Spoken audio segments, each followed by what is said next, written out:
blasting along the two-lane sea-to-sky highway up the mountains inland from Whistler, British Columbia. We encountered a slow logging truck climbing a steep grade.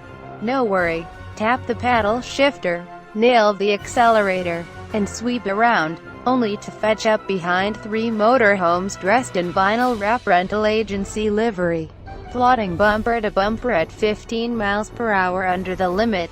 No space between, so we couldn't pass one at a time. Perhaps they were worried about missing the photo op suggested by the numerous "Watch out for bears" signs. BMW satirically offered its own protocol for bears. Take a phone photo and post to Facebook before proceeding.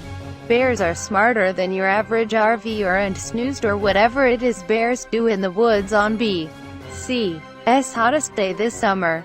When sight lines opened, we took down all three lumbering giants in a single swing. Not in the hottest X5, but perhaps the coolest, the X-Drive 35D.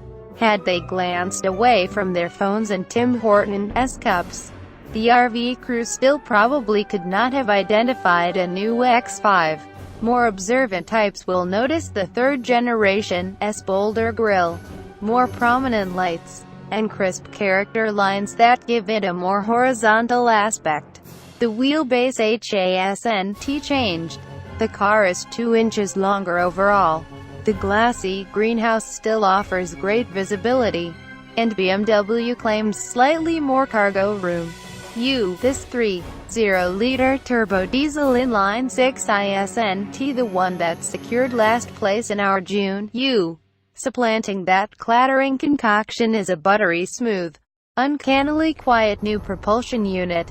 Along with the can full of quarters noise, it loses 10 horsepower and a dozen pound-feet of torque, now making 255 ponies and 413 units of grunt. Like all X5s, it uses the 8-speed automatic. The Comparo R had 6 cogs, with the familiar and ever more contemptible shift knob that makes paddles worthwhile even in